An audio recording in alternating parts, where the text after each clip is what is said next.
Semana que acaba, semana que começa. Depois de um período mais calmo, tanto a Moody's como Donald Trump resolveram voltar a agitar as águas,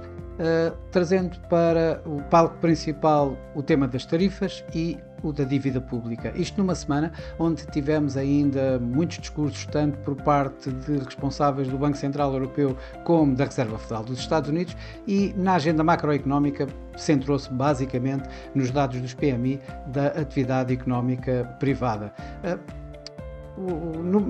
Ao terminar a semana, Donald Trump surpreendeu os mercados, anunciando propostas de aumento de tarifas sobre a Apple, sobre os iPhones, 25%, caso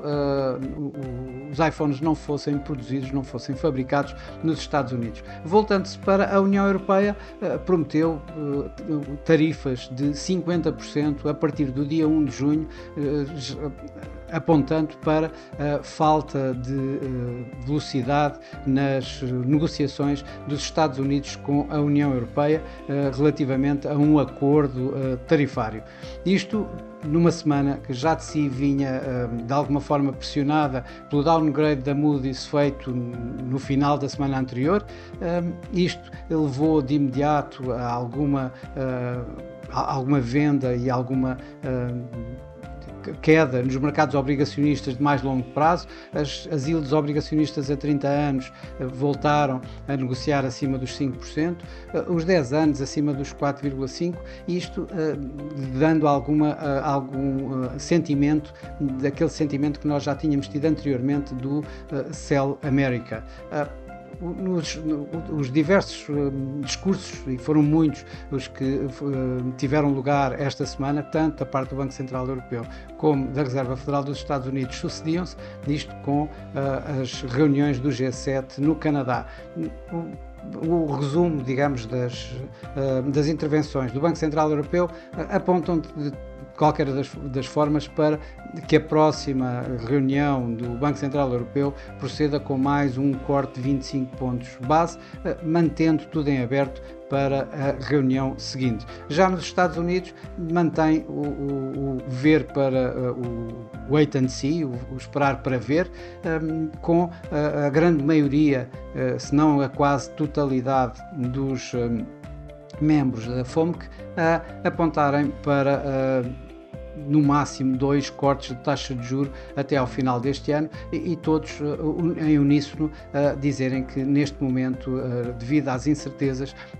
a melhor forma de a Reserva Federal se manter é à espera do que vai acontecer dos dados, de forma a poderem avaliar melhor a necessidade de algum corte de taxa de juros. Isto quando, para todos os efeitos, os PMI acabaram por dar razão tanto às vozes do Banco Central Europeu como às da Reserva Federal. Nos Estados Unidos, os PMI saíram um pouco acima do esperado e, portanto, a tal situação em que o Fed pode esperar para ver. Por outro lado, na Europa, saíram um pouco abaixo do esperado, indicando que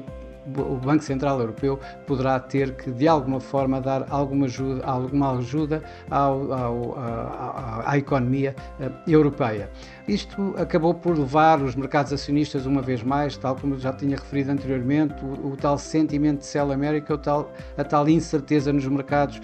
que tanto a situação da Moody's como a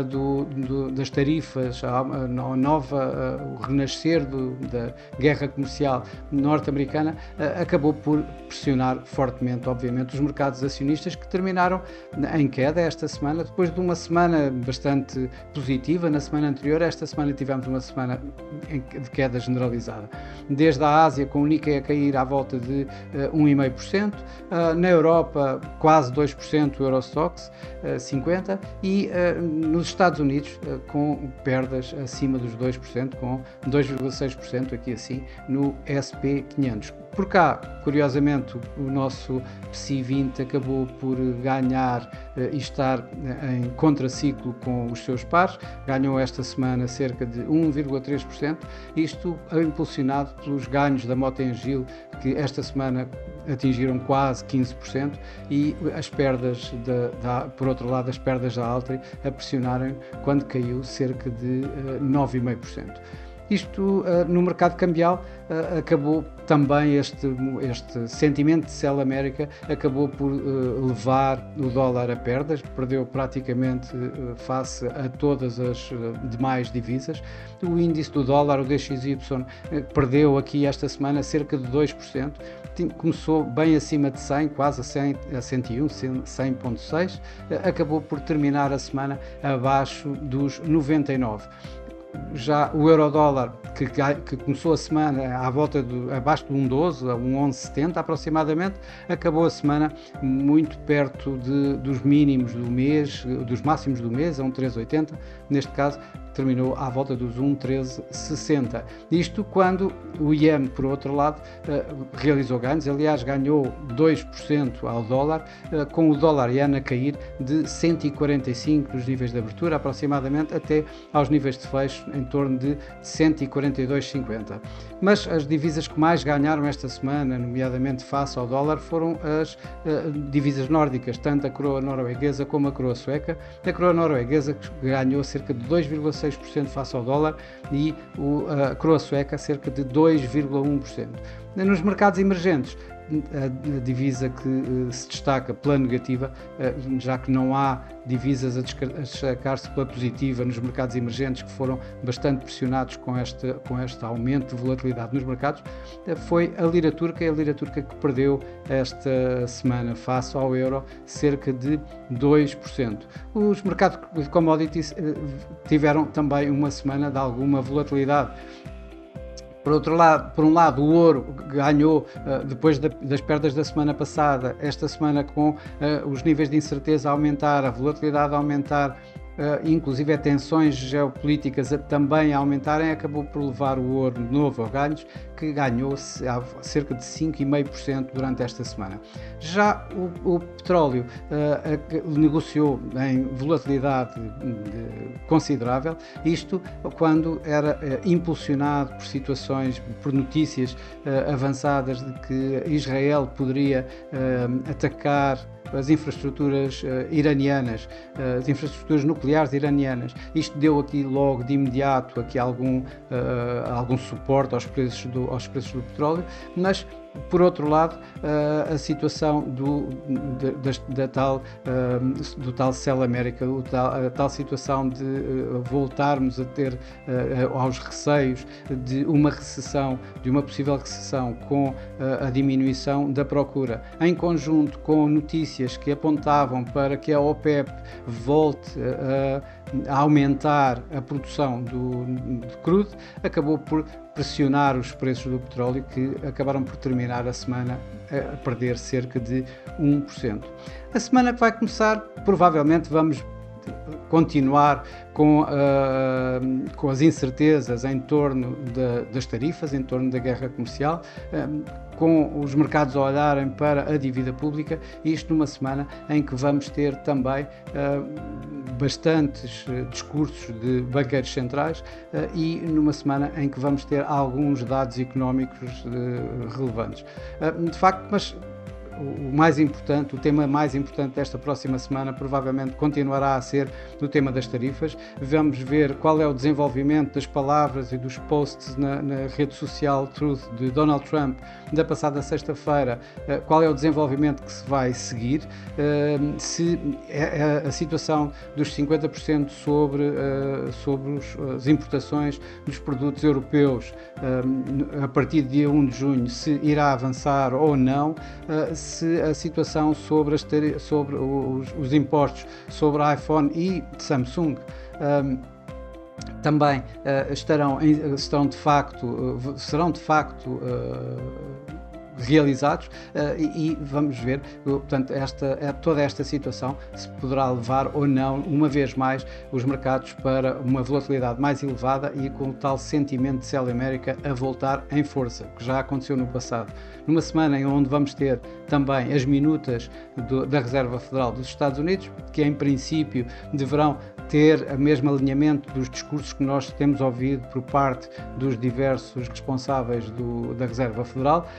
principalmente os mercados, os investidores irão estar bastante a olhar para o que vai passar com a dívida pública norte-americana, até que ponto é que o mercado obrigacionista de longo prazo vai continuar a cair ou não, colocando mais pressões sobre a economia norte-americana. Isto numa semana que, em termos de dados económicos, vamos ter os dados da inflação nas principais economias europeias, lá mais para o final da semana, Alemanha, França, Espanha, Itália, onde vamos ter também a medida preferida do Fed para a inflação, o Core PCE Price Index, e ainda a segunda estimativa do PIB norte-americano. Vamos ver se há alguma revisão da tal contração de 0,3% apontado na estimativa preliminar, e ainda a revisão dos dados da Universidade de Michigan, que anteriormente já colocaram algum impacto maior nos próprios mercados, nos mercados financeiros, quando voltaram a ser revistos fortemente em baixo no sentimento do consumidor, na confiança do consumidor, e por outro lado em alta nas expectativas de inflação. Isto quando vamos ter também vários discursos de responsáveis máximos dos bancos centrais, como irá ser o de Jerome Powell já hoje, domingo, segunda-feira, Christine Lagarde, e tantos outros durante o resto da semana, como o governador do Banco de Inglaterra, o governador do Banco Nacional Suíço. Portanto, todos eles poderão ter algum impacto nas respectivas divisas e nas respectivas economias ao longo de esta semana. Isto numa semana em que vamos ter também o último Banco Central, aqui assim neste mês de maio, o Banco Central neozelandês, que os mercados esperam que realize mais um corte na sua taxa de juros, continuando o seu ciclo de cortes de taxa de juros, desta vez de 3,5% para 3,25%. Bom, e para esta semana é tudo. Desejo a todos bons negócios, uma ótima semana, e eu por mim cá estarei daqui a uma semana para mais Semana que acaba, Semana que começa. Até lá!